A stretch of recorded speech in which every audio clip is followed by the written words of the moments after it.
Okay, so about 6 months ago, I started working overnight at Lowe's. Now, I really like this job. I get to listen to my podcasts and audiobooks. The people I work with are pretty laid back. I work by myself for the most part, and most importantly, I hardly have to deal with the customers. And if you ever worked in retail, you know how important that really is. While I do enjoy working there, over the past 6 months, I've seen some really crazy things. It started off small and not really a lot. The first thing I saw happen, I originally thought it was just some kind of glitch. See, in the Lowe's I work at, there are 2 bathrooms set up for the employees in the back corner of the store. When I first started working there, I didn't know what they were because they were just marked employees only. But I quickly found out after I had walked the length of the store to find a bathroom, which another employee had told me there it was. But of course, I walked right by it. Anyway, back to the point. In these bathrooms, the lights work on a motion sensor. You know the types. Well, as I was walking past, I could see the light come on from under the door. I thought it was a bit weird because there were only 2 other people in the store and I knew where they were. I went up and knocked on the door. There was no answer, so I opened it and it was completely empty. Like I said, it wasn't much, so I really didn't think it. The next thing that happened was small as well. If you ever been to Lowe's, you might have noticed some of the more expensive items having a little green thing attached to them. We call them turtles and there are alarms. If someone tries to steal something with a turtle on them, once they go through the doors, they start letting out a high-pitched noise, which is very hard to ignore. I was talking some coking listening to the Adam Carolla podcast when I started hearing an alarm go off. It confused me, so I went looking for it. It took a little bit, but I finally found where it was coming from. It was a drill that was sitting on the ground and not right up front either. It was buried about 4 drills deep and under another display. As I was pulling the drills out to get to the one that had the turtle going off, another one next to me started going off. I will tell you that I nearly jumped out of my skin. I radioed my manager, Mike, and told him about it, and he said that it's okay. Those things go off all the time. What was weird was at the exact time Mike told me that, both turtles shut off. I chalked it up to the coincidence and nothing more. Oh, how naive I was. Nothing else seemed to happen for about 2 weeks and I had put those instances long behind me. I mean, why wouldn't I? Faulty sensor and sensitive turtles sounded likely to me. Was not one to just jump to the supernatural explanation. To put it mildly, I wasn't a believer. Oh sure, I wish there were things that went bump in the night. I'm a longtime fan of supernatural and shows like Ghost Hunters and I always watched Josh Gates. Man, I wish I had that man's life. If I can ever catch him on, but I never experienced anything myself. That was until about a month after working at Lowe's. It had started just like any night. Went in around 7, clocked in and started unloading the truck. It was about 9:30 by the time we were done and everyone else had left the store, so it was just us 3 of the night crew. For the most part, it was a pretty normal night. I was listening to a newly downloaded audiobook by Mark Taffo. Working on the 3rd card by this time. It was close to about 2 a.m. and I was working in my way down towards electrical to restock some fuses when I saw it. Honestly, I just kinda stood there more about a minute or two, trying to make heads or tail on what I was seeing, because a little bit over halfway down the aisle, there was an arm sticking out from under the shelving racks. It kept moving around as if someone was reaching under their couch to look for the lost remote. Once I got at least some of my wits back, I called Mike. "Mike," I said. "Yeah, what's up?" Mike called back. Mike, I got, an arm," I tried to say. "Oh, that thing?" Mike said, surprisingly unsurprised. "Yeah, don't worry about it, just don't get too close. It tends to get a bit grabby. It's fast and its reach is farther than it looks. So just stay away from that aisle for now." I was actually flabbergasted at how lightly Mike was taking it. I said, not really knowing what else to say. "What aisle is it in, by the way?" Mike asked. "Aisle 13. Okay, just steer clear of it for now. I'll explain more later on." What I have come to understand is that no one really knows anything about the arm. It shows up, tries to grab things and pull them under the shelving. That's about it. I've seen it about 7 times now. Never in the same aisle either, and it never shows up at the same time. The only thing it seems to be constant is that has it always gone back under the shelving just before 4 a.m. One time when I saw it, I chucked a can of spray paint at it. The moment that can hit the aisle floor, the arm shot out and snatched it and sucked it back under the shelving. And when I say it shot out, I mean it shot out. It must have reached 3 times of the length of a normal arm and back under the shelving in less than a second. After I saw that, I followed Mike's suggestion and just avoided those aisles that it was in until it went back under itself. That's all the time I got right now. I have a lot more stories like the thing that lives in the garden center and the naked little man I keep seeing. That's one's a bit weirder than others. I'll try to write some more down later, and remember to have a Lowe safe day.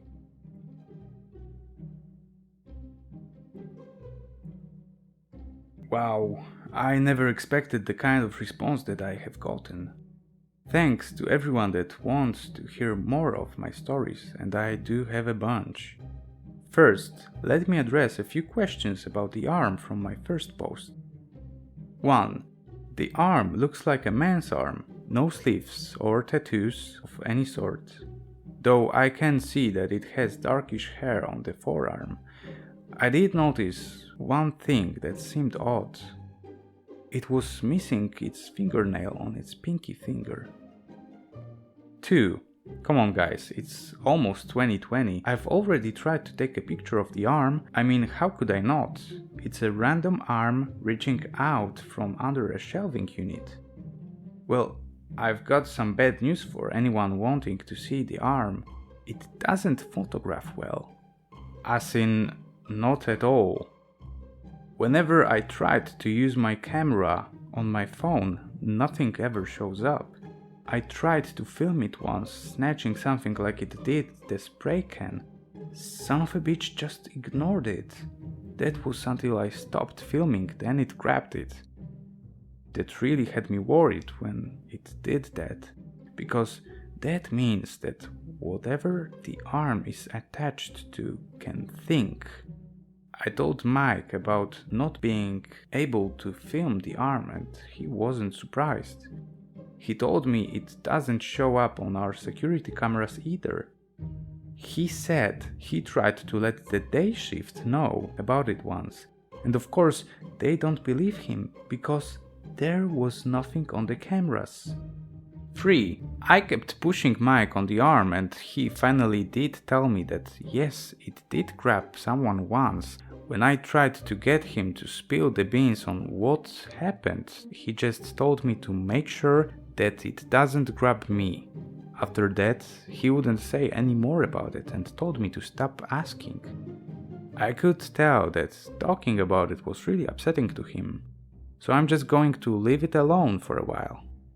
Okay, I hope that helped some with their questions. I'll try to answer when I can. With me working 10-hour shifts, I tend to do only two things: work and sleep. Because of my hours, I was curious about how much I'm walking now at work, so I downloaded a step counter on my phone.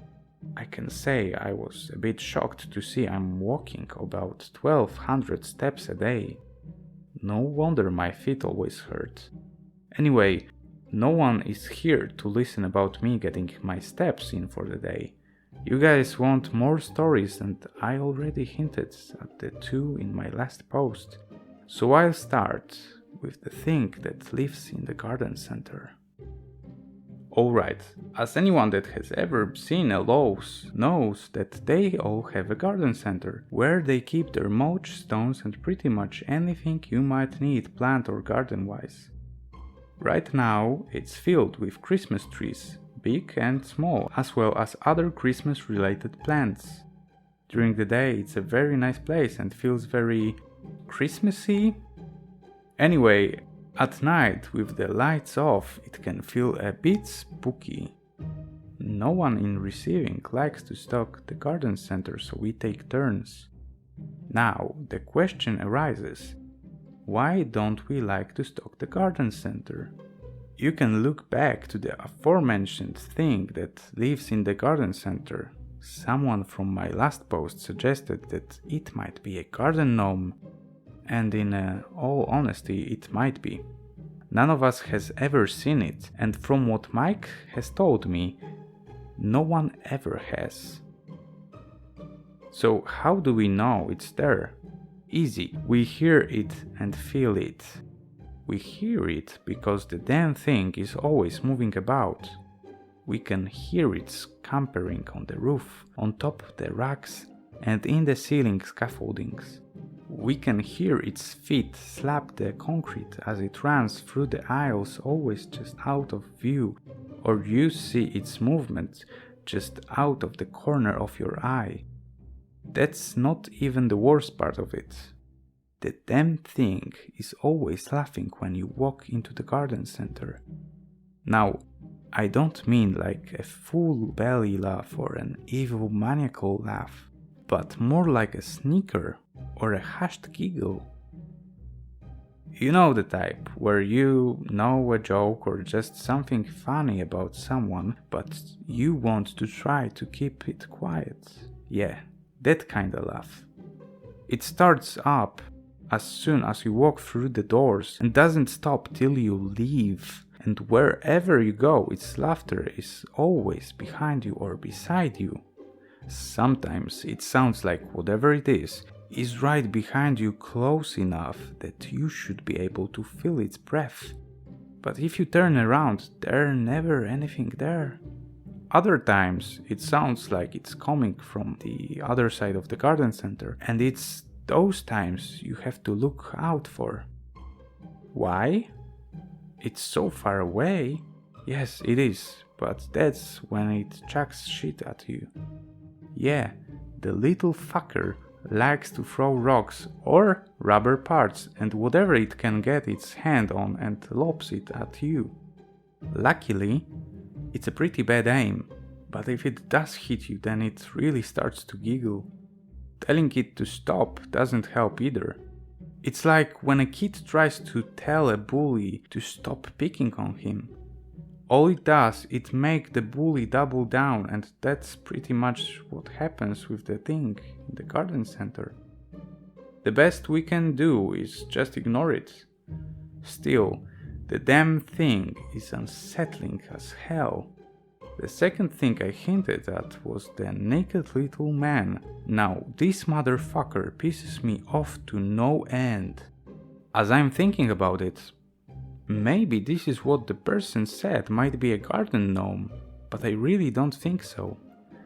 First off, it's completely hairless, and by that I mean a bowling ball has more hair than this thing. I've only really seen it a few times fully. Most of the time I see its little fat ass running around the end of an aisle or scampering over the top of one. It can move pretty damn fast. I'll try to explain it so you can get a better understanding of.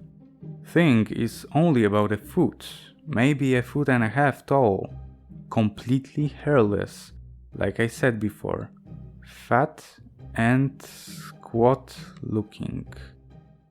Imagine a nude, hairless Danny DeVito, without genitals, and you would be spot on. Yeah, I said without genitals, thank God for the small favors. The only reason I call it a man is because it has absolutely zero traits of a woman. We actually started calling it Danny once I pointed to the resemblance. Anyway, this little bastard is more of a nuisance than it is anything else. It likes to make messes, knock stuff off the top of the racks, and steal your shit. That kind of stuff. Always makes your night a living hell because of all the extra work he forces us to do. Recently, while we were all taking our lunch break, we heard a lot of banging of a lot of stuff falling. We all ran to where we heard it.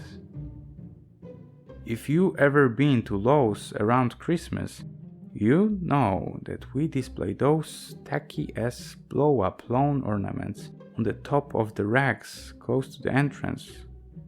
Well, that little fucker knocked one off. But wait, there's more. See, we don't just sit them up there. We tie those things down so they can't fall on the customers. But this little fucker had untied them all, then tied them together, so when he pushed one off, they all went. Let it be said, we all were quite pissed that night. Danny only comes out about 2 or 3 times a month, but I've lost about 5 box cutters to him. We have no idea where he came from or where he goes. He's not like the thing in the garden center though. He doesn't laugh or giggle or even throw stuff. Danny is pretty quiet except when it runs or climbs. His bare feet slap the concrete and he always sounds out of breath, but only when he's on the move. Once he stops, he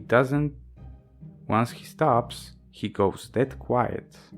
One time the little bastard swiped my box cutter and took off. Luckily, I just came out of the aisle to see him grab it. I took off after him, swearing if I catch him, I'm going to punt him like a fat bald football. As I ran around the corner and had to stop fast, pudgy bastard had set me up. Danny had dropped my cutter, but this aisle had the arm in it.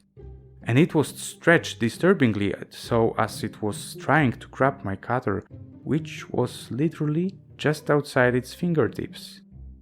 If I hadn't come to a stop when I did, I would have been in arm's reach of it. I looked up to see Danny looking down at me from the top of the rack. Oh yeah, I cast him out, but all he did was watch me with those beady little eyes of his until he just ducked away and I hear him scamper off. I don't know if Danny was trying to hurt me or not, but I'm putting a chain on my box cutter from now on. And I don't think I'll be chasing him anymore. That's all I have time for tonight. I have more stories if you're still interested. Let me know and maybe I'll tell you about the man that watches the store or the fact that I think the store itself doesn't like me.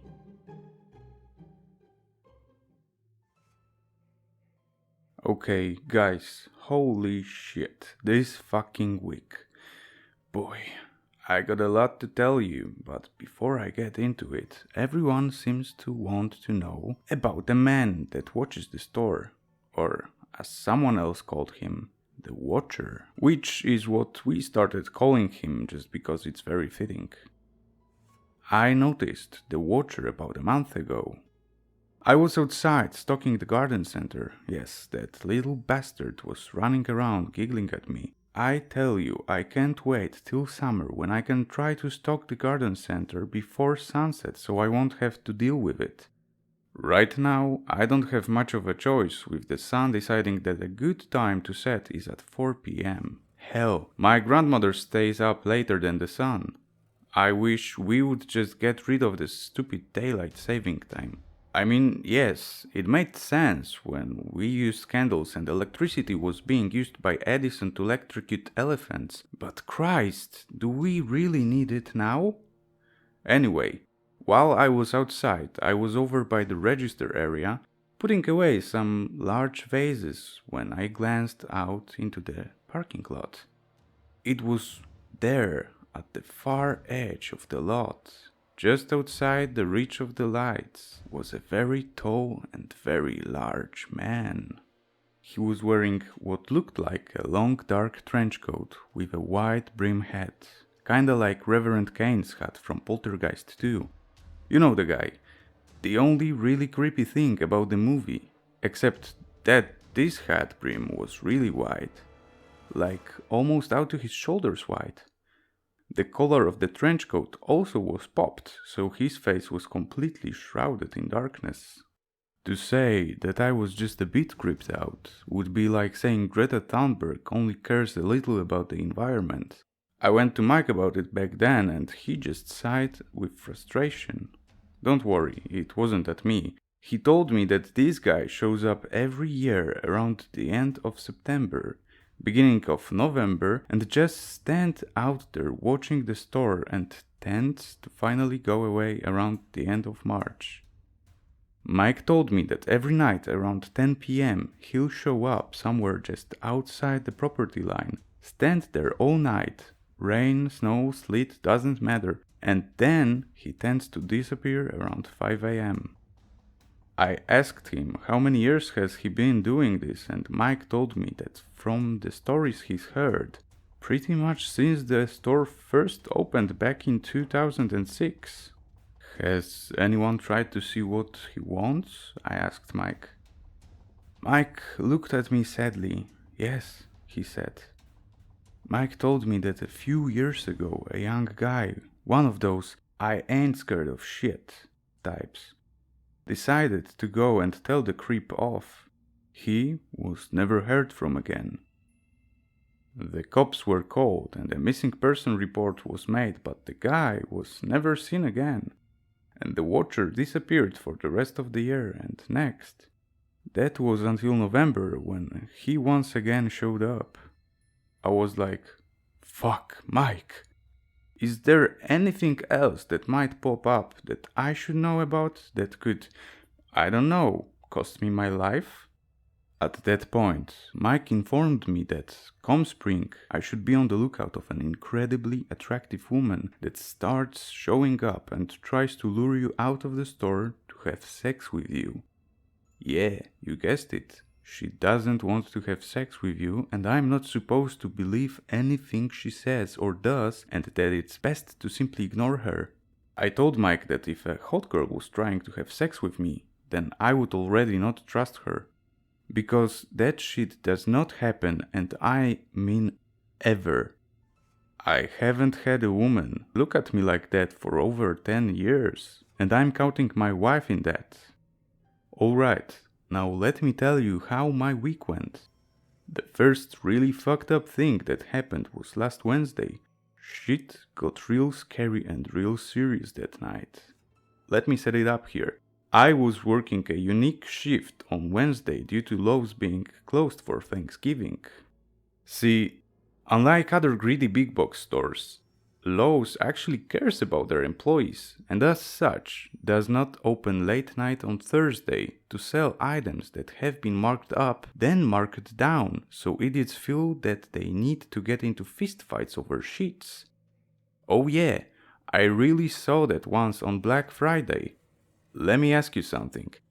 Is there or was there any point in your life that you wanted to buy sheets at a falsely discounted price so fucking bad that you would punch a complete stranger in the face? If your answer is anything other than, of course not, what do you think I am, stupid? Then you really need to rethink your love for shits. As I was saying, I was working the unique shift from 1 p.m. to 12 a.m. We were all supposed to be clocked out by midnight, and I was fine with that. The majority of the night was pretty easy. I mean, besides having to deal with customers, but even they seemed to be alright for the most part. It wasn't until 11 that it went south. In the back of the store, we have our loading dock, where we keep everything that we unload off trucks that still need to be placed on racks in the store, or where special request items are stored until the customers can pick them up. Well, I was back there sweeping up and listening to the latest audiobook in the series called Hard Luck Hang. This book was called Dumber Than That. It's really good if you ever get a chance to pick them up. Anywho, it was really windy that night due to the fact we had a storm coming in from the east. The dock's roll-up doors were banging with the wind. They weren't really that loud and I really had thought nothing of it. I was by the last of the 3 doors when there was an especially loud bang.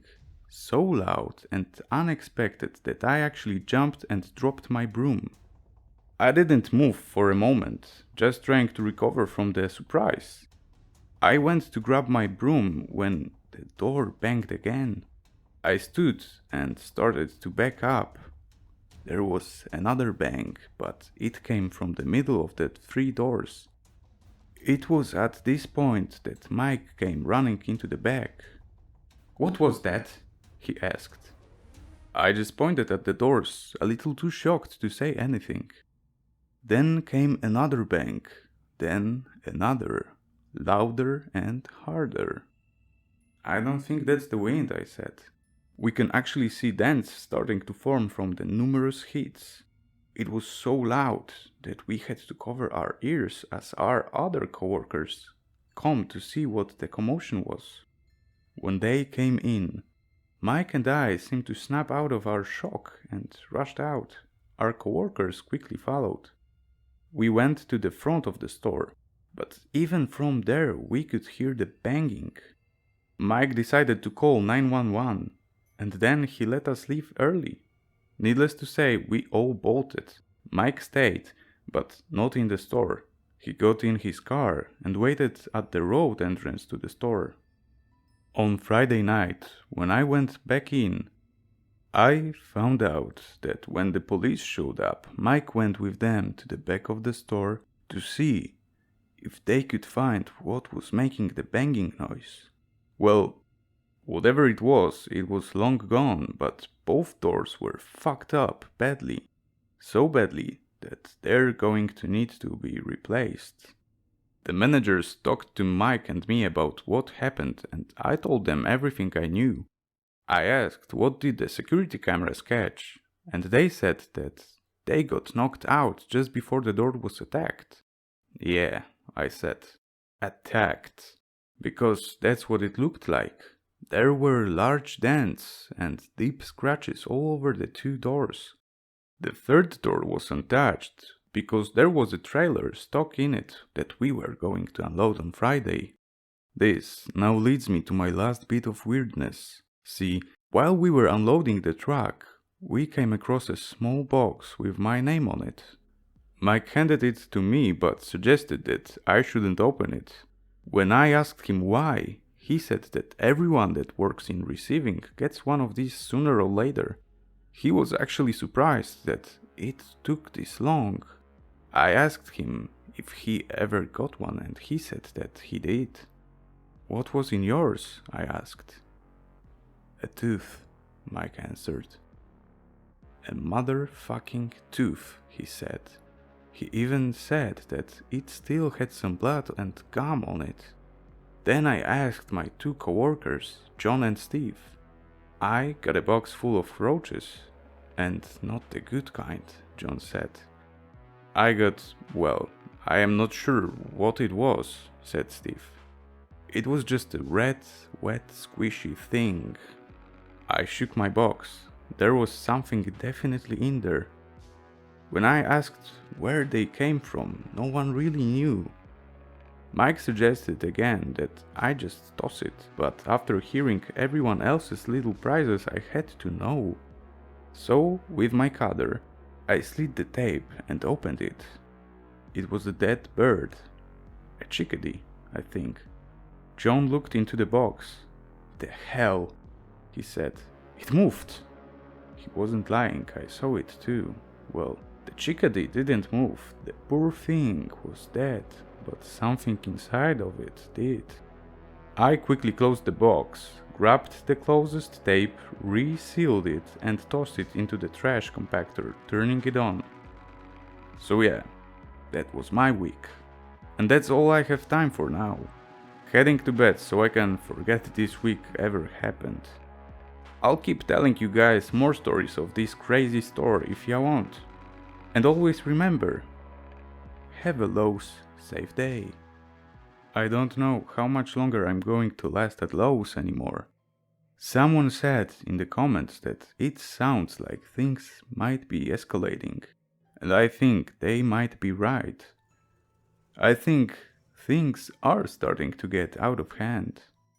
It started on Wednesday. It was my turn to stock the garden center, and I was out there stocking the mulch, because there's no time to work on your garden than in December in the northeast prime weather. No lie, we get some crazy things in right now. Just the other day we got 2 pallets of weed whackers. I mean, why? It wasn't even for Black Friday, but that isn't the point. I was out in the garden center, like I said, stocking mulch and trying to ignore the thing in the garden center laughing at me when it abruptly stops. I look up into the rafters as I hear it scamper up on over onto the roof. Confused by the sudden change, I walked out into the open section of the center trying to see where it scampered off to, when I heard really heavy breathing. I looked over towards the sound to see the watcher standing on the other side of the fence.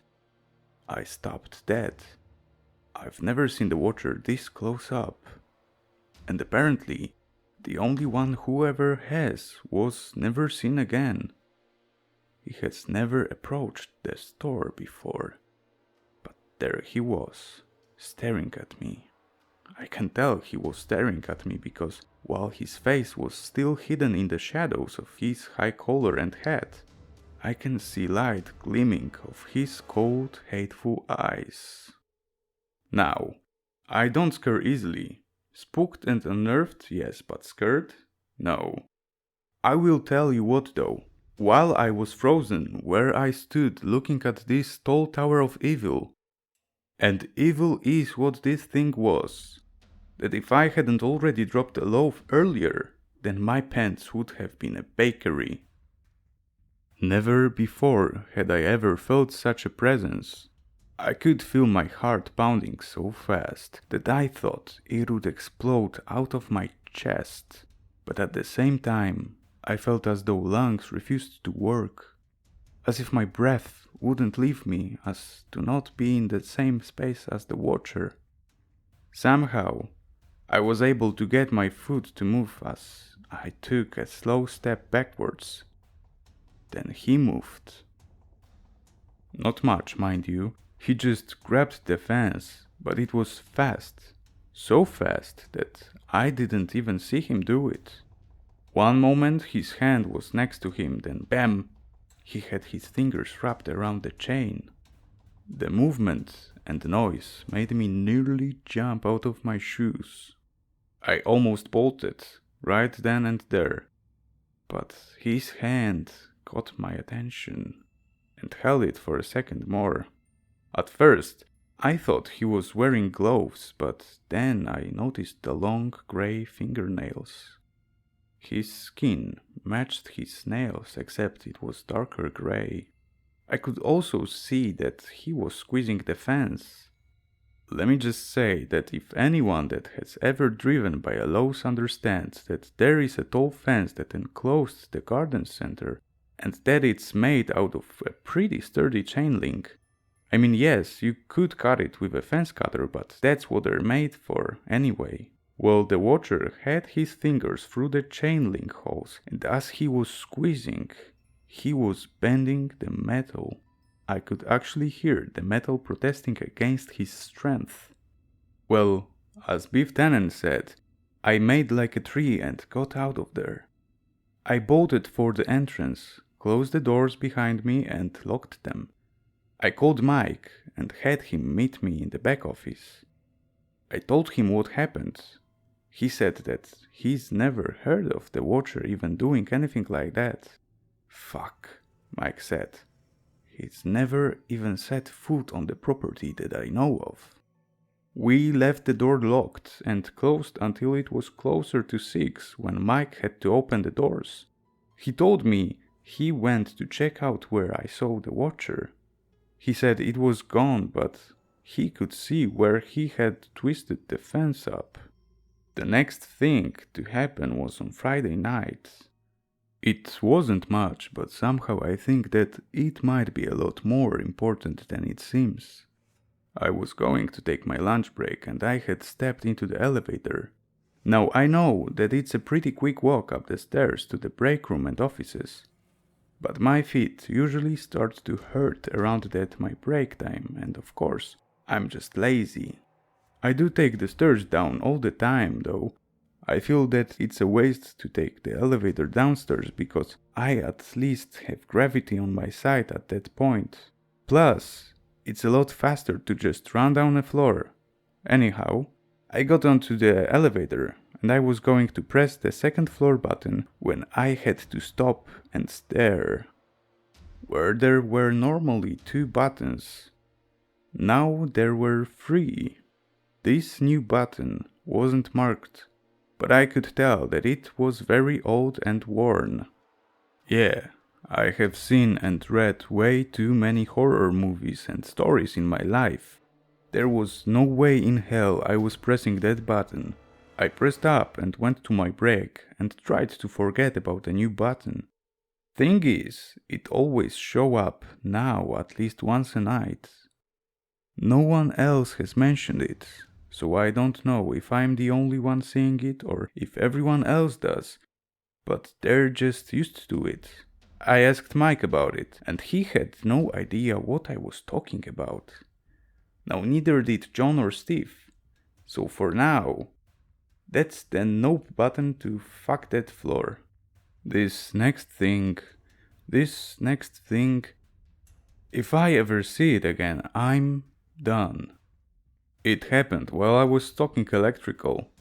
Let me tell you, when it comes to stocking Lowe's, there are 4 areas that are a complete and total bitch to stock. Tool world, hardware, lighting, and electrical. Each one of these areas have a shit ton, and I mean a shit ton of little items that are half the time not even in their correct place. Or they are, but it just hasn't been changed in the system, so you spend at least a third of the time just trying to locate a type of outlet, or screw, or bulb, or some other little bagged or boxed thing just to find that they've been moved to an end cap.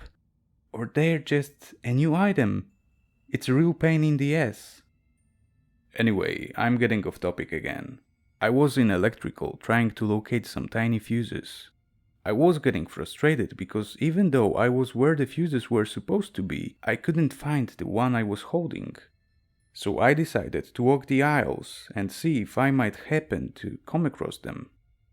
So I walked to aisle 31, that's the main aisle that runs down the center of the floor.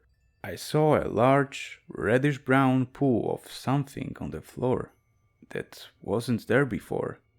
I also noticed that whatever made the pool had been dragged away and into the last lumber aisle, which also happens to be the last aisle of the store. Annoyed about it because I thought that John or Steve might have been licking something off a pallet and did not realize it. I followed the smeared trail. I could not have been more wrong. As I turned the corner, I stopped. What I saw was not Steve or John. What I saw was a nightmare. At first, I couldn't make it out. It looked like a moving pile of wet clothes. There was a squishing sound that emanated from it every time it appeared to move an inch forward. At first, I couldn't make out what it was, but as it kept slithering forward, I finally grasped what I was seeing, and it was impossible. I took a step back and bumped a stack of blue buckets. You know, the ones we have them located at the end of every aisle, the 5-gallon one. Anyway, I bumped a stack of those and they went down, causing a loud enough racket to wake the dead. I looked down at the buckets, then back at the thing. It had lifted its head and was looking at me. It was just what I was afraid it was. Someone's skin. It was just fucking skin. No internal anything. It was flabby and squishy and twisted with reddish-brown liquid oozing out of its holes and from between its wrinkled folds. It had stopped moving and its head was twisted around, looking at me with eyeless holes. Its mouth opened wide and more liquid flowed slowly out, and somehow it made a deep moan. I took a step back and the thing came at me. Dear God, it was fast, almost too fast, as it just seemed to slither all over itself as it raced towards me. To give you an idea of what it was like, imagine the 1980s version of the Blob coming at you, except instead of it being a pink, snotty thing, it was someone's goddamn skin. You better believe I fucking beat feet getting the fuck out of there. I think it was the first time I ever really screamed out of real fear. I ran as fast as I could, and let me tell you, for someone as big as I am, you'd be surprised at how the right motivation can really get you moving. I found Mike in the dock office with Steve and John. It took me a while to catch my breath and compose before I told them what happened. Lucky for me, they of course knew about the strange shit that's been happening, as they've been at Lowe's longer than I have. But this was new even for them. I led them back to where I saw the skin. Mike was pissed about the wet mess. It was just more work we'd had to do to clean it up. But when we reached the last aisle, they peeked around the corner and saw nothing. The skin thing was gone, but it left a trail. Not much on one though. They could see where it turned around and came at me, but we can see that it stopped after I bolted, then the trail slid off to the side and literally ended at the base of the wall. It was like it just slipped through cove joint, leaving a build-up of what weird liquid that was coming out of it. "What's that?" John asked when he saw something in the liquid. It looked like one of our name tags. Mike took out a pen and flipped it over to see the name. Trevor. Mike stood up fast when he saw that name. "No," he whispered. "It can't be." "Can't be what?" I asked. Trevor, Mike explained, was the name of the man that the arm had grabbed. Well, fuck me, right? As I said, I don't know how much longer I'm going to stick around here. When you almost shit yourself twice in the same week, it really makes you think about your life choices. I'm going to stick around for now, but I already told Mike that if I even see self-moving skin again, I'm just going to walk out the doors and not look back. A person has to have limits, and I think I might be at mine. That's it for now. I'll keep you updated if anything new happens. Or if I quit. And remember, have a Lowe's safe day.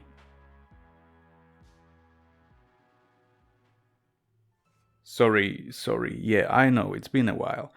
Thanks for bearing with me. It's tough to write during the holiday season with having 2 kids. But I did promise people that I would write about the going-ons at my store. And after such a long time since I last wrote, a lot of shit has happened. Let me just start by saying that so far no one has died, so there's that at least. The crazy activity though has increased and new things have been popping up. One of the creepiest newbies is the girl in the trash compactor. The first time I saw her, my heart almost stopped. It was the end of the day, or should I say night, considering it was 5 in the morning. I was throwing the trash away through the chute when I heard a soft sound. I couldn't make it out at first. It was just too soft, and then I heard it just a bit louder. It was a voice, a young girl's voice, and it was coming from the other side of the chute. "Hello?" I had said with, let's say, a little bit of apprehension. There was a rustling, and I can see some garbage moving around as a delicate grey hand reached up and grabbed the other edge of the chute. Then another grey hand appeared. In between them, the top and the head started to rise. It had thin, dirty blonde hair. It looked wet, with some kind of nasty all over it. And as the head rose higher, 2 dead, angry, pale eyes picked up over the edge of the chute's edge. I quickly closed and locked the chute. I try not to empty the trash anymore. Another new thing is the bird. Now, if you've been at Lowe's, then there might have been a chance that you've seen a bird or two flying around. I really don't blame them, honestly. It's warm, there's many places to hide, free of predators, for the most part. And of course, there's plenty of bird food. What we have though isn't really a bird per se. I mean, we call it the bird, but it's not really a bird. It can fly, it has wings, it has a beak and feathers, but it also has other things as well. It has these spider-like legs that it used to climb along walls and the ceiling when it's not zooming around.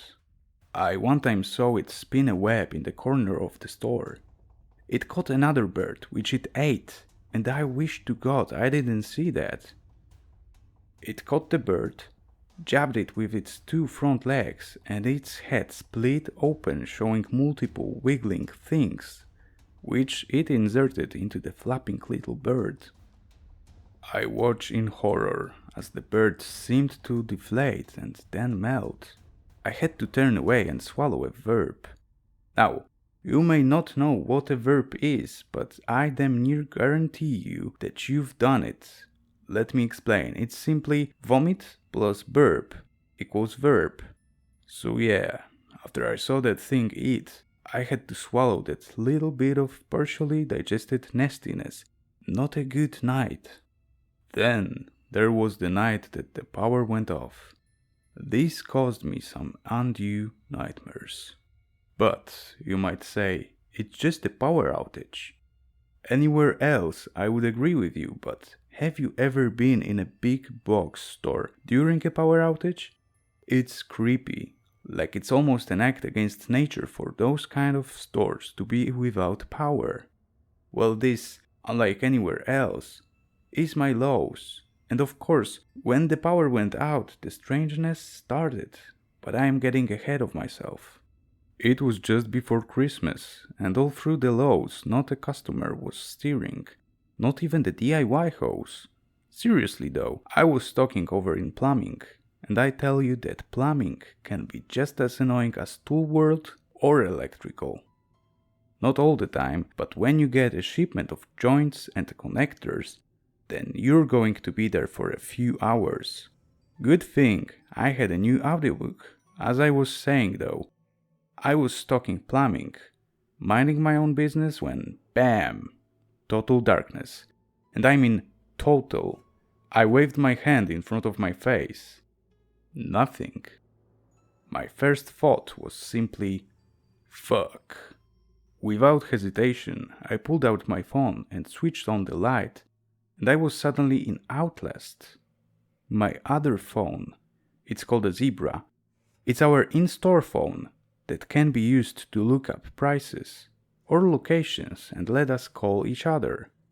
Well, my Zebra went off and I answered it. It was staticky, which was weird considering when was the last time you heard static on a phone? Yeah, they cut out and break, but static? Mine had static. I heard a voice, sounded like Mike, but I couldn't make out what he was saying. Then my phone cut out. Well, at least the light still worked. Thank God. I yelled out. Even though Lowe's is a big store, your voice can still carry pretty far. So I yelled out. No one answered, but I did hear something move in a couple of aisles over. Hey, I yelled as I headed towards the noise. Mike? Steve? John? I turned the corner and saw someone. They were on the edge of my light, looking away from me. John? I asked. I thought it might be him. The person in front of me was wearing one of those blue Lowe's hats and a camo vest. In case you didn't know, Lowe's workers can wear two different types of vests. The classic red vest, which is for the average worker, and the camo vest, which I found out on the first day were for veterans. I thought that was pretty cool. I walked up and tapped his shoulder. Hey, John, what happened to the... The man turned around and I jerked my hand back in terror. The man's face wasn't there. Instead, there was a fleshy tube or tentacle or cord coming out from the middle of his face. The tube ran down to the ground and off into the darkness. It twitched every now and then and I could see it pulsing. The man reached up towards me as a muffled groan issued out from him. I turned to run and abruptly was knocked on my ass as I bumped right into something. As my ass hits the ground, all the lights come on, and John is sitting on his ass as well, right in front of me. The fuck, dude? John said, confused. I jumped up and looked around. The tube man was gone. Where'd he go? I yelled. Where'd who go? John said as he stood up. When I mentioned the blackout, he had no idea what I was talking about. He told me that the lights haven't even blinked, let alone went out, and that I just seemed to come out of nowhere, running right into him. Some other updates. The thing in the garden center has been quiet lately, which has been nice. But I believe it's because the watcher is now always standing right outside the fence. Whatever the watcher is so bad that it scares the thing. So I'm guessing that isn't such a good thing. Speaking about the watcher, this son of a bitch scared the shit out of me the other day. I was outside stocking some vases. Now that Christmas is over, we're starting to get in a lot of spring items, like wind chimes and planters and vases. Anyway, I was stocking the vases, which are located right against the fence. I was a bit nervous, knowing how the watcher has been getting close. But when I checked, I saw him standing in the edge of the parking lot. And you know how big a Lowe's parking lot can be. So I knew that even if he started walking, I would have at least a few minutes before we would be close. So I went to grab a box. I opened it and pulled out this blue-black ceramic vase. I looked at it for a moment, admiring the color. It was really pretty. I turned around to put it on the shelf and the watcher was right against the fence. I haven't screamed that high-pitched since my balls dropped. I went from baritone to a soprano in 0.6 seconds. The vase was also a loss, along with my dignity. Danny has been really active as well, causing no end of mischief. Steve has been actively trying to hunt and kill him. Why? Let me tell you a little story. About 4 days ago, Steve set his phone down and walked away. Now if you read my previous parts, then you know that's a bad idea. As you can guess, Danny swiped it. Steve even saw Danny take it. He told me that when he turned back into the aisle, Danny was holding the phone. Actually, flipped Steve off and climbed up and over the rack. Steve was cussing up a storm and I'm sorry, I was laughing. I told him it was his own damn fault for leaving his phone lying around. Steve did find his phone later on, but it was cracked and actually smoking. Believe it or not, though, that's not even the worst part. Turned out that Steve was cheating on his girlfriend with, I kid you not, his ex-wife. And Danny had forwarded all of their texts to Steve's girlfriends. It was not pretty. Steve had no idea how Danny cracked his phone. I guess that he didn't, he probably knew the password. Steve's phone wasn't one with a touch or face lock. It was just a simple code, and I figured that Danny has been watching us for a while, and since he likes to hang out on the top of the racks, he probably saw all of us punch in our codes one time or another. So that's something to really think about. So now Steve is actively trying to hunt and kill Danny for ruining his life. As much as Danny annoys me, I don't believe that it's his fault. Well, not entirely. I mean, it's not Danny's fault that Steve was cheating. And it's not Danny's fault that Steve was too stupid to not delete those texts. When I pointed this out to Steve, he just told me to shut up and stormed off. The arm hasn't been seen for a while and I'm not too upset about it. I hate that creepy thing and it can just stay away. But with things seemingly escalating, I'm sure we'll be seeing it again sooner than later. The new elevator button is showing up more. It's like it wants me to press it. Oh, I'm not even about to. With the way things are right now, who the hell knows where it would go, and as far as I'm concerned, I'm sure as fuck not going to find out. I think that's just about it for now. With the holidays over, I hope to write more. But something tells me that things are going to come to a head soon. Mike told me that he's only seen the kind of activities that we're having now only once before, when he first started. When I asked him what happened last time, he took off his hat and just shook his head.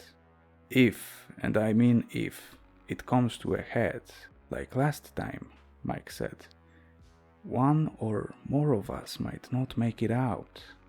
But that's the extreme end. I'm sure it won't come to that. Damn it, Mike. Could you be more ominous? I swear, if it wasn't for the pay I make, I think that I should quit or transfer, but recently I found out that my wife works with a woman whose husband works at another Lowe's in the area, and found out that I get paid a lot, and I mean a lot more than he does. This tells me that maybe someone in management, or maybe even higher up, might know what's going on at night here. And if that's true, why is it such a secret? And why does the day shift seem to not believe us about what happens when we tell them? I'm maybe overthinking it, but something just really seems off. Anyway, I'm out and heading to bed. Have a Lowe's safe day. Well, our manager dropped in this week and I must say things got a bit ominous. But before I go into that, let me tell you guys about some more weird shit that went down this week. It started out with the bathroom. I was in there doing, well, my business, surfing the net when I heard something. At first, I thought I was just imagining it, but then I heard it again. It was a soft giggle. I of course finished up and pulled up my pants. I walked around the small bathroom trying to locate the giggle, and after a brief moment I was able to locate that the sound was coming out of the drain. I got down and put my ear to the drain. I could hear the giggle better now. It sounded like a kid's giggle, specifically a little girl's giggle. I looked down the drain, but all I could see was blackness. I pulled out my phone, turned on its light, and I shined it down the drain. I saw something, but I couldn't quite make it out until it moved. An eye opened up and looked up at me. "Hi," it whispered. I booked it out of the bathroom, and I don't care how friendly the drain eyeball seemed to be. I was not using that bathroom again. I just hope it can't travel through the drains. That's all I fucking need. Now, remember back in my first post when I mentioned the devices we call turtles that we use for theft prevention and how a couple of them went off for no reason? Well, about 4 days ago, around 3 a.m. in the morning, every single one of them started chiming at exactly the same moment, and as they chimed, the music over the intercoms, top 40 shit, stopped playing and was replaced by a deep, croaking voice, speaking a language that none of us could even come close to understanding, or even guessing what it was. I mean, it literally sounded completely inhuman. The turtles chimed and the voice spoke, for a lack of a better term, for about a minute, and as quickly as they started, they all just stopped. Not much else happened for the rest of the night, but it definitely threw us off our groove. This next thing actually made me smile a bit when I saw it. I was working in plumbing, and you guys know how I feel about plumbing. The only thing worse is nails, nuts and bolts. Well, I was putting away some PVC piping elbow joints when a box fell behind me, nearly making me jump out of my shoes. I looked at it, confused, and then looked upwards. What I saw was something I didn't think I would ever see. Now, you know that bird I talked about last time? Well, it was going crazy, squawking, flapping, and just making all kind of noises due to the fact that Danny was trying to attack it. They were all over the fucking place. They were like two WWE wrestlers back in the early 2000s when that shit was actually good. The bird would swoop in to try to bite or web Danny, while Danny would punch the ever-loving shit out of it whenever the bird got close. "Hey, Danny," I yelled. Then he stopped and looked down at me. I could see the annoyance on his rotund little face. "Get that fucker," I said as I gave him a thumbs up. Danny promptly flipped me off and bolted after that rapidly escaping bird. Well, he might not like me, but I still hate the stupid bird more than Danny. At least Danny never sucked dry another bird. I think that I've come to like the little asshole, in fact. Yes, he's a shitload of trouble and causes no end of mischief, but there was just something about the bold little bastard that I can't help but like. I don't know, I guess he grows on you, much like a fungus. He reminds me of a pug. You know what a pug is, right? Those little inbred abominations that are probably one of the ugliest, most useless dogs on the face of the earth. But it's those reasons that people love them. It's where the term, "so ugly it's cute," comes from. Now that I think about it, animals are the only ones that the term equates to. You'll never hear that term used for a person or, hell, even a baby. And yes, there are ugly babies out there. We all know it, and we've all seen them. There's always that couple that you know that if they breed, they would produce the human version of a pug. And then they actually do breed, and now you're forced to tell them that their little Sid the Sloth is just so adorable because you want to be a nice person and not hurt their feelings. But in your head, all you can think about is that you hope this kid develops one hell of a personality. Could you actually imagine someone looking at an ugly baby and saying, "Ah, he's so ugly that he's cute"? I'll tell you one thing. I want to be there when that bomb drops, just so I can see the aftermath. Okay, enough rambling. The arm is back, or should I say, arms. And I mean, those fuckers came back with a vengeance. It's gotten crazy in the aisles because just this week alone, at least 18 of them have been spotted, and multiples at one time. John almost got grabbed by one. Well, he actually did get grabbed by one, but luckily, it just grabbed his shoe, which slipped off when the arm retracted back under the shelf. Almost gave John a heart attack, and I don't blame him at all. Mike said he's never seen anything like this. There's only been one, and only ever showed up a few times a month. I can tell that Mike is getting nervous, and that man never gets nervous. He's been here longer than any of us and has pretty much seen it all, but the last few weeks I've heard him say he's never seen anything like what's been happening more than I really care to count, and that makes me very nervous. Alright, let me tell you about the district manager dropping by. It was the other day, and I was over indoors trying to put, doors away.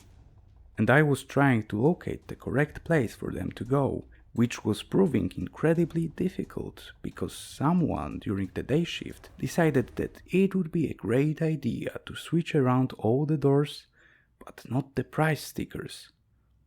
So I couldn't find fuck all, and it was really starting to piss me off. When there was a call, came over the intercom. It was from Steve.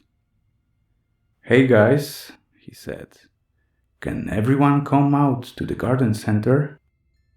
Steve never gave an all call over the intercom like that, so I have to say I was a bit curious.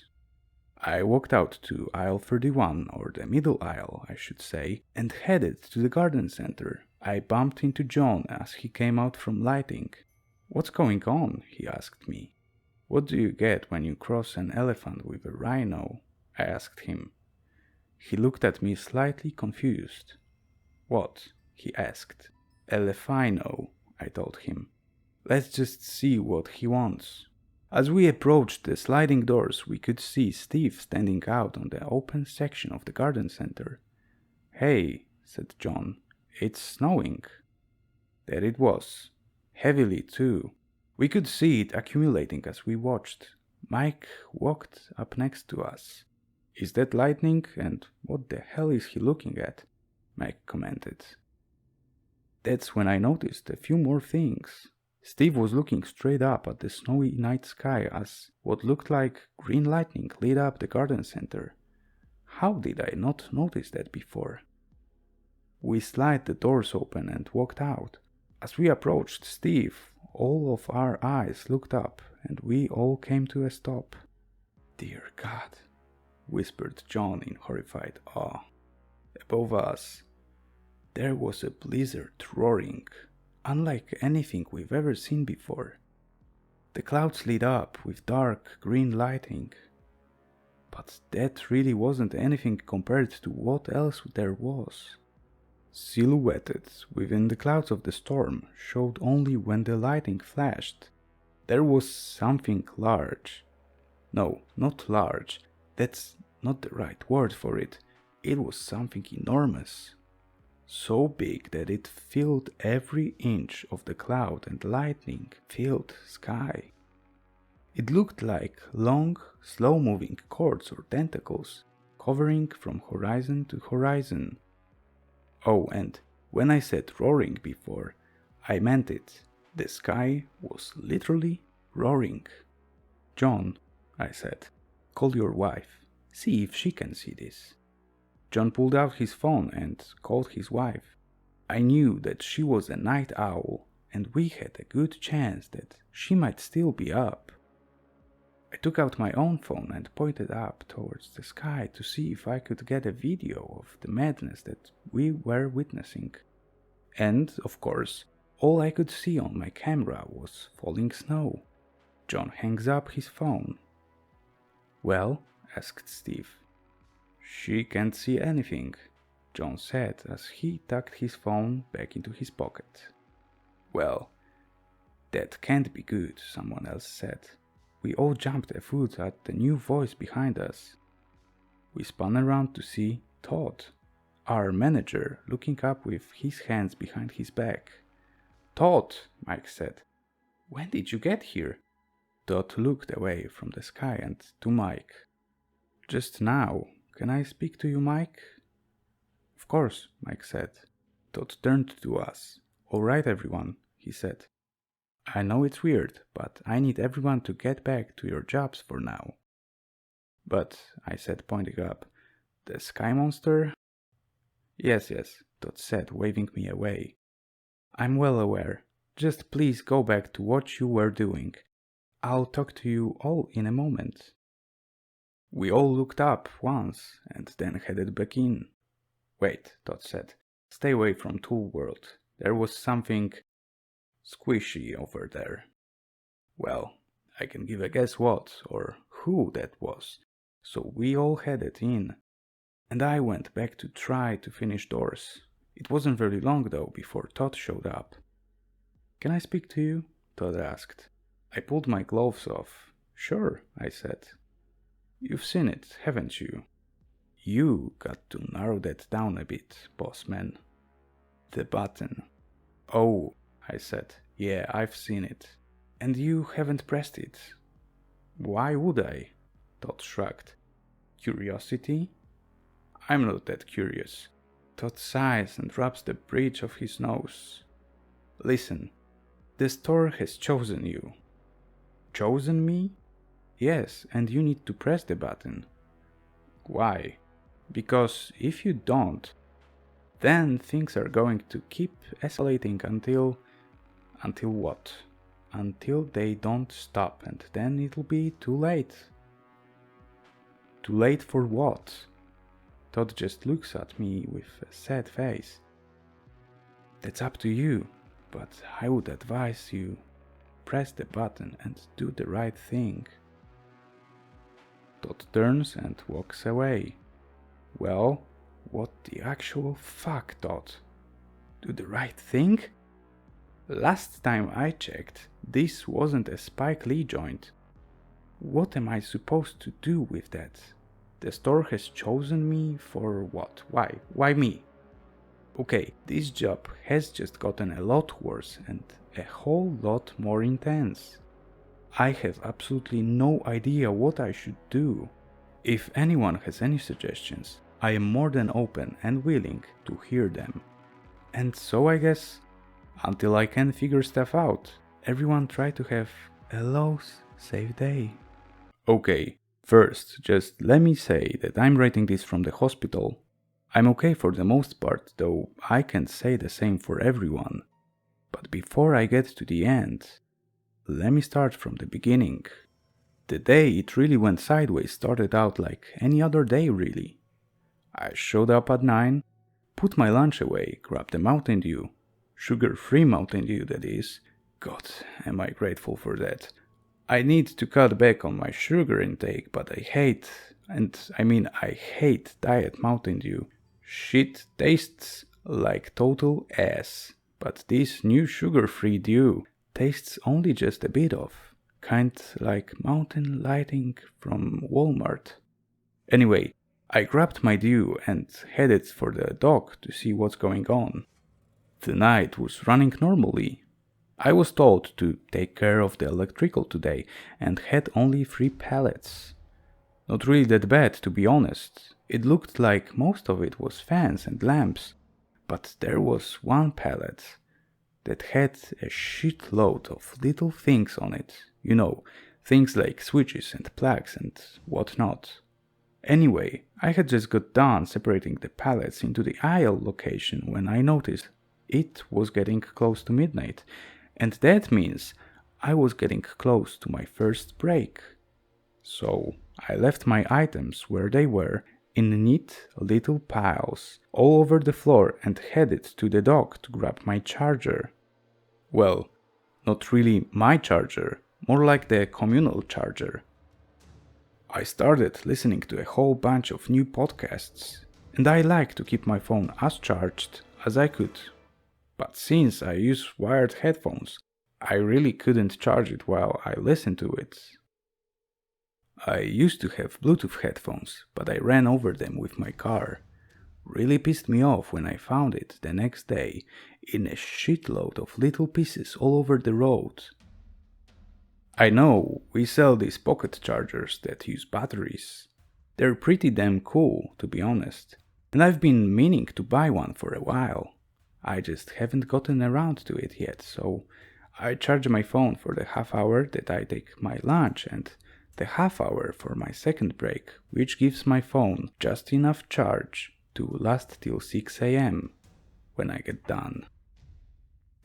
Well, I had just gotten to the dock. Mike was on the narrow aisle reach track that everyone called the Star Wars. When I asked why they called it that, he told me that it's because it looks like something in Star Wars that someone wrote. Now, with me being that dork that I am, I was totally confused. I have watched those movies 100 times and I had no idea what the hell he was talking about. Maybe someone made a joke once about "May the Forks be with you." Hell, I don't know. Anyway, I said hey to him and went to the office and grabbed the charger that I use when all hell broke loose. The entire building felt like it backed like a wild pony trying to kick off a rider. Power went out, the emergency lights blared to life, things went flying off the top racks. Shit fell over everywhere. I was knocked to the ground and I heard a loud crash and Mike screamed. I got up and checked myself quickly. I was fortuitously fine. I ran out of the office and yelled out, "Mike!" "Over here," Mike replied. I went over to him to find that the Star Wars tipped over. Mike was buried under it, and it looked like a couple of refrigerators that we had stored on the higher shelves fell off as well. Luckily for him though, the tipped-over forklift protected him from the heavy appliances. "Are you okay?" I asked him. He tugged at his foot. "I think I'm fine, but my foot is stuck." "Was that an earthquake?" I asked. Mike looked at me and slowly shook his head. "I'm afraid not," he said sadly. "It's time." "Time?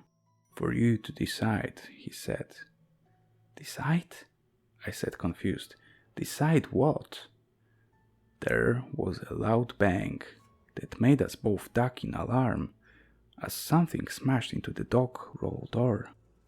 We both looked over at the large, claw-like nail that had pierced through the roll door as something on the other side of it continued to bang on it, trying to pry it open. It was the thing from the windstorm.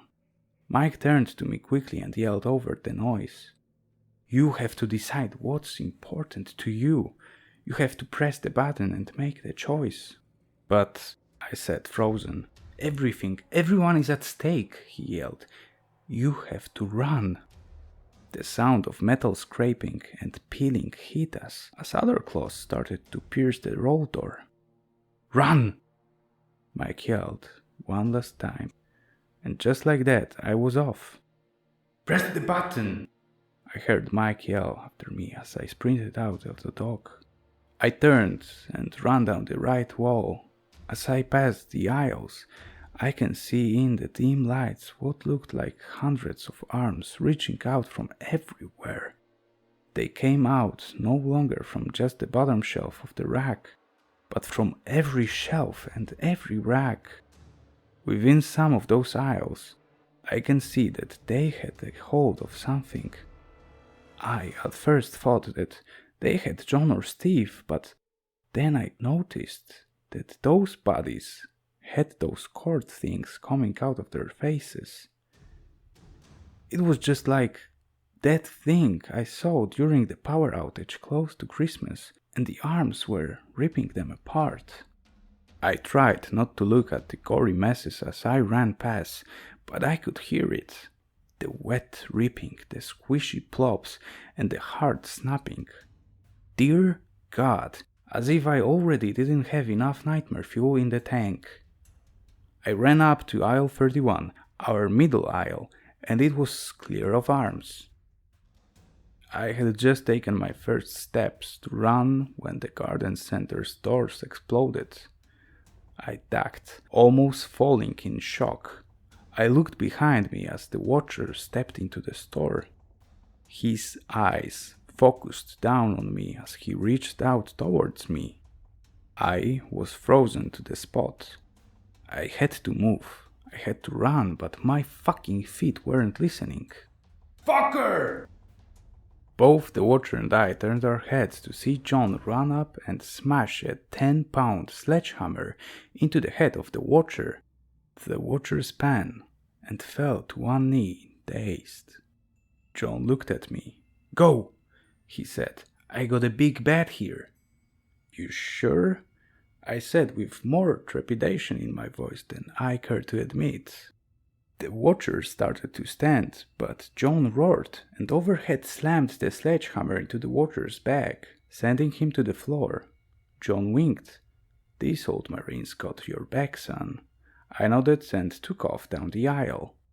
I reached aisle 1 and had to skid to a stop when the unthinkable happens. The roof over by cabinets groaned and buckled as a large fat segmented tentacle bathed in dark green light broke through and smashed into the ground, shattering all the displays, sending rubble and wood chunks everywhere. This wasn't ever the whole damn tentacle. This was just part of it, like some weird bendy elbow. Hey! I looked up aisle 1 to see Steve waving at me. Get your ass over here! He screamed. Well, I listened and bolted towards him. We have to get out of here, I wheezed at him, trying to catch my breath. Get some help. Can't, he said, as he threw his thumb over his shoulder towards the doors. Doors won't open. Besides, I don't think there's anything out there. I looked behind him and out the doors. He was right. The doors were seamless, so though it was just a solid piece. But it didn't matter, because through the doors all I saw was the dark green light and enormous shadows. Fuck, I hissed, annoyed. What? Steve asked. I stood and ran to the elevator. Steve followed me. What are you doing? Steve asked. I pressed the elevator's call button. What I fucking have to, it seems. The doors slid open and I stepped inside. Steve followed me. You don't have to, I said to him as I put my finger on the old, worn-out button. There came another loud crash as another part of the roof, I think over my lumber, collapsed. I'm not fucking staying out there, he said. I shrugged and pressed the button. The elevator doors closed. There was a moment of nothing happening, then a jolt as we started to descend. What do you think is down there? Steve asked nervously. What do you get when you cross an elephant with a rhino? I asked him. He looked at me as a thin smile came to his lips. Fuck you, he laughed. That brought a smile to my own. But then the doors opened. A hallway stood before us. A hallway made of old cinder blocks and rusty industrial lights that seemed to work only part of the time, or whatever the fuck they feel like. Come on, I said to Steve. I don't think we have a lot of time. We took off down the hallway at a jog. Luckily, we didn't have to go far when the hallway opened up to a gigantic space. It was so large that we couldn't see the top nor the sides, and the only reason we could see anything was because, about 30 yards ahead of us, there was a large open pit that dark green light and smoke issued out of. On the other side of the pit was a statue that stood easily 50 feet tall, give or take a foot. I really couldn't make out what the statue was supposed to look like because I actually couldn't look at it. Every time I tried, my head hurt like it was on fire and eyes burned and teared up. It was almost as if the thing was so alien to our world that my brain couldn't comprehend what it was. The only thing that I could tell was that it was big and that it looked like it was moving. What is wrong with that thing? Steve asked. I don't know, I said back, but I think we have to get closer. Why? Steve asked, horrified. I didn't answer him this time. Instead, I kept my eyes away from the statue and jogged up to the pit. I stopped at the edge and looked over. It was like looking into, well, I honestly can't explain it. It was beyond anything of our world or imagination. And what I saw down the god-forsaken hall was so twisted and vile and foreign that made me spin away and vomited. I can only pray that my mind will one day erase that trauma, because if it doesn't, then my nightmare just became night terrors. Steve looked at me, both horrified and curious. He went to go look, but I grabbed his arm and just shook my head. Don't, I told him as I stood up and wiped my face. Just don't. What are we supposed to do now? Steve asked, looking around the room, avoiding the statue and pit.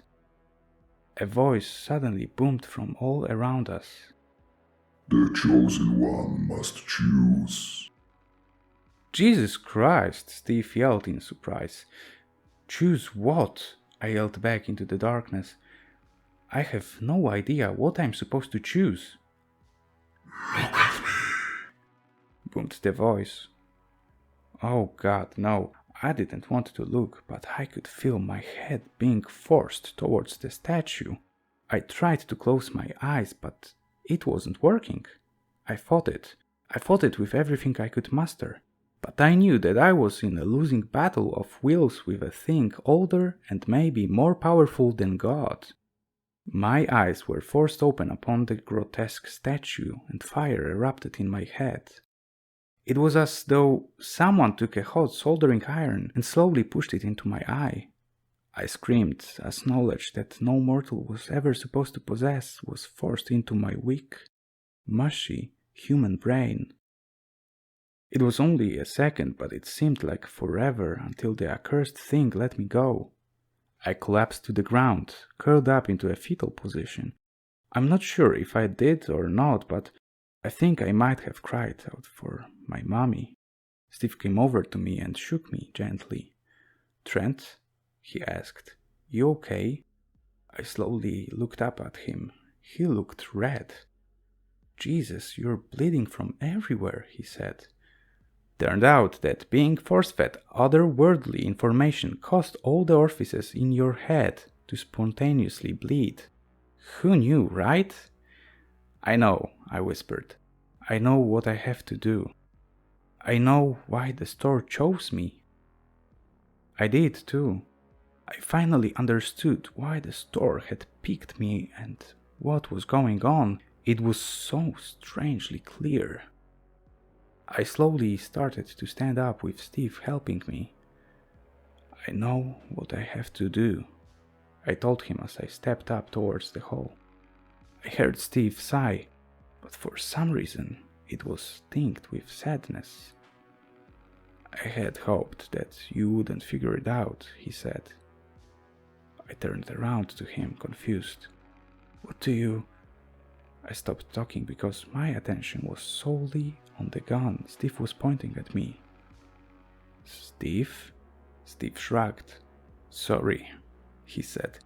I really did like you. And then he shot me. Okay, I'm sorry to leave you at such a cliffhanger, but my pain meds are starting to kick in and I can barely keep my head up. I promise to finish writing what happened next time, but I have to stop for now. Just, if you're married, kiss your significant other, and if you have kids, hug them, hold them tight, and tell them how much you love them. And as always, try to have a Lowe's safe day. Okay, so I'm doing better. My wounds only hurt a little bit today. I'm out of the hospital and relaxing at home now. I'm spending most of my days playing video games or watching Netflix. Real excited about Lock and Key. I loved the comic, so I've been binge watching it. I also powered through Is It Okay to Pick Up Girls in Dungeons. Loved that anime, by the way. I want to address something before I tell the last of my story. It seems that a lot of people don't believe me about what happened, and to be honest, I don't blame them or you if you're one of them. I fully understand just how insane this all sounds, and if I was on the other end, I know for a fact that I sure as hell wouldn't believe it either. I wish to God that none of this happened. I hope every day that I will wake up and it was all one big crazy fever dream, but I really don't think that will be happening anytime soon. Well, as you can tell where I left off, Steve had shot me, but obviously he didn't kill me. This isn't Sunset Boulevard. Quick note for all the young guns and millennials out there. If you don't know, Sunset Boulevard is a 1950 film noir and probably one of the top 10 greatest movies ever made. If you haven't seen it, stop reading this right now and go watch it. You will not be disappointed. He got me in my shoulder. It spun me around like a record baby and I dropped. The pain was intense. It wasn't like in the movies or TV where you could just walk it off. Oh no, it burned like a white-hot motherfucking poker being pushed right through me. My whole arm went numb and useless. I honestly wished I could have passed out from the pain instead of having to feel it. I looked up at Steve with a, let's say, more than a light confused look. Steve shrugged. Why? I had to ask. Because I can't let you do what you were planning on doing, he answered. I have to, I said. If I don't, everything will be destroyed. Yes, I know, he finished. We're counting on it. Okay, time for a little catch-up. When I was forced into looking at the statue, it showed me everything. A little more than I needed to know, if I'm honest. For example, are you ever alone in a room and get a weird feeling like someone's watching you? Or you put something down only for it to disappear, then reappear later on? Well, just be grateful you don't know why that is. And no, I'm not telling you. It's bad enough that I'm forced to know. Wish I could just use that head key from Lock and Key and remove that horrid piece of information. Anyway, the statue told me what's going on, and this is where the real crazy starts. If you think my story was unbelievable before, then I'm really going to lose you now. Okay, here we go. And I'm letting you guys know that I seem to be losing most of what I was given. As if I was trying to hold water, so a lot of what I'm saying is pretty much paraphrasing. Now, a couple of millennia ago, an ancient, evil, vehement force was captured by powerful, yes, I know how this sounds, shamans, and trapped in a pocket realm to spend the rest of eternity. They placed great seals around the earth at strategic locations that used the earth's own energy. I think that some call them ley lines or something, as a generator to forever power the seals and keep the unnamed monstrosity trapped. Or that was the plan at least. See, during World War II, a lot of the seals were cracked. Now I got no proof, but I would bet dollars to donuts that the Nazis were involved with it. Near-apocalyptic disasters just kind of has their name written all over them. Anyway, one of those now cracked seals just happened to be under the first Lowe's. When the seal cracked, one of the statues called out to Carl Bacon, a part owner of Lowe's at the time, and explained the situation. It turned out that the creators of the seal anticipated the possible cracking and created the statues as a backup, just in case. Well, it let Bacon know where the other seals were and which ones were cracked and could possibly break, and it was now up to him to secure and fix those that broke. Kind of a lot of pressure to put on one man's shoulders, to be sure. With the statue help and guidance, Bucken grew Lowe's through the 50s, placing all the new Lowe's over the other broken seals. After his heart attack in 1961, his 5-man executive team, all of them handpicked and knowing of the situation of the broken seals, continued Buchan's plan. The plan was working for the most part, but the problem was Lowe's wasn't getting everywhere it needed to go. So after much debate, the 5-man team decided to approach other growing companies and their CEOs to see if they could get them to help, and after showing them what was at stake, they actually got Sam Walton of Walmart and Ray Kroc of McDonald's on board with the plan. As capitalists, they had a strong interest in seeing that the world wasn't destroyed. Be bad for business and all that. Since 1941, 14 cracked seals have broken and been resealed. The one under my store is number 15. That was why all the strange shit was always happening with the seal cracked under the store. Otherworldly madness was slipping through, and now, with the seal completely broken, all hell was pouring out. It was up to me to reseal it, but I had a limited amount of time to do that. How do I reseal it, you ask? Well, that's the choice part that everyone kept talking about. To reseal a broken seal, it takes one of the most powerful forces on Earth, a human soul that is giving up freely. See, that was why I was chosen. I was the only one that had something real to lose. I could walk away and save myself, but in doing so, I would be dooming all of mankind, including my wife and 2 young children. That was the choice. But for me, it wasn't a choice at all. That was until Steve shot my ass. "We've been waiting a long time for this," Steve said, "and I can't let you seal the gate when we're this close." I looked at him confused. "We?" A slight smile spread across Steve's face. "Home Depot, of course." "Home what?" I said with even more confusion in my voice. The room rumbled. "Time's getting short," Steve said. "Long story short, Home Depot was founded by a coven with the sole purpose of finding an open gate and keeping it open so our true God can come forth and cleanse the world of the human infection. With you gone, the chosen can't choose and the gate will stay open." He leveled the gun at me. "So, goodbye." I closed my eyes, waiting for the bang. They say you never hear the one that guts you. And God, do I hope that's true. Out of the blue, there was a bewildering, inhuman screech of towards the elevator. We both kind of stopped and looked over, confused. "The hell?" Steve asked. Like a naked, hairless little blur, Danny came running out of the hallway. Steve's face went from confused to seriously pissed off. "You little fucker," Steve said through his gritted teeth. He turned the gun from me towards Danny and opened fire.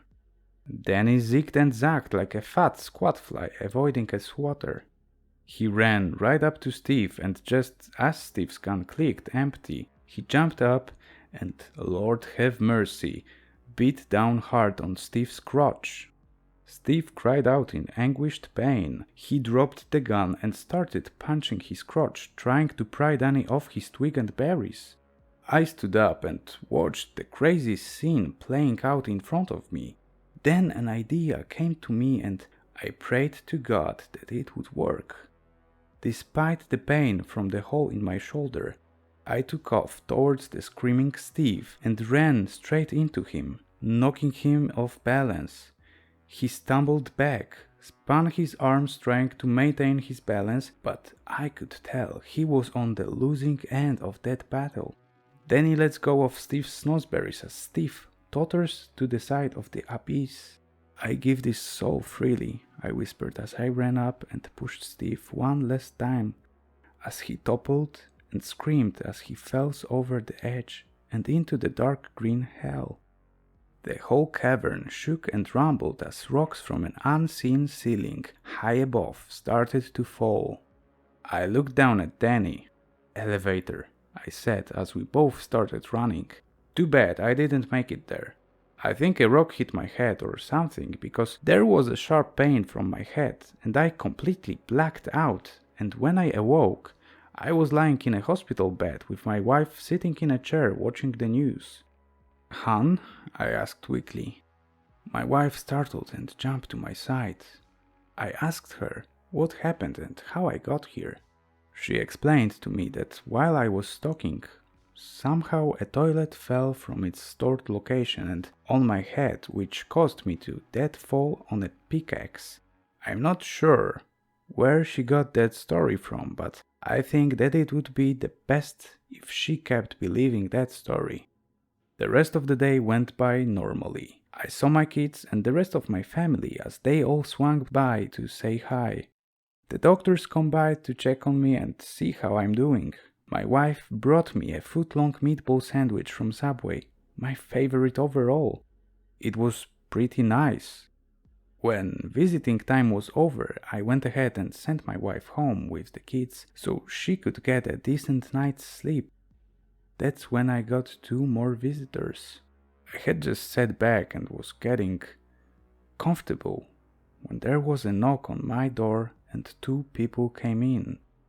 The first one was Todd, and the second one I recognized, but I couldn't put my finger on it. "Todd?" I asked with surprise. "Hey," Todd said, "can we come in?" Sure," I said. Todd came in and motioned towards the man behind him. "This is Mr. Melvin Ellison, the CEO of Lowe's." I snapped my fingers. "I knew I recognized you from somewhere," I said. He came over and shook my hand. "Nice to meet you. We promise to make this quick." "Is this about what happened?" I asked. "Yes," Todd said, "and everything that entitles. You are a hero. There's no doubt about that," Ellison said. "But," I prompted. "But," continued Ellison, "what we have here is something unprecedented." "How so?" I asked. "Well," Todd said, "you're still here. Up until now, the seal was always been sealed by a self-sacrifice. You sealed it with just a sacrifice." "To be honest," I said, "I didn't know if it would work or not." "Well," said Ellison, "so far it seems it has. That's why I'm here. I wanted to thank you in person," and he reached into his suit and pulled out an envelope and handed it to me. "We would love to have you back working for us, but we also fully understand if you want to seek other life choices. As long as things are kept under wraps, that is." "Mr. Ellison," I said, "who in the hell would believe me about anything that happened? Shit, I lived through it, and I don't really believe it." Mr. Ellison smiled and nodded. Todd shook my hand. "I hope to see you again." "We'll see," I said in return. "By the way, are Mike and John okay?" Todd smiled. "Everyone's fine," he said. "Even Danny?" I smiled at that. Todd walked over and opened the door for Ellison. "Mr. Ellison," I said just before he went through the door. He turned back to me. "Yes?" "Steve," I explained. "He worked for Home Depot. I think they're out to get, well, everyone." "I'm well aware," Ellison said to me. "That's why I left them. Thank you for the info, though." He and Todd left and closed the door behind them. I opened the envelope and pulled out a very large check and a letter. The letter thanked me and told me to enjoy my life. And with the check, I think that the family and I will do just that. So, that's my craziest story. I'm sorry it took so long to write. Life has been keeping me busy. I know how hard it is to believe, and I don't blame you if you don't, but thank you, everyone, that followed this insane ride and worried about me and the others. And always remember to have a Lowe's safe day.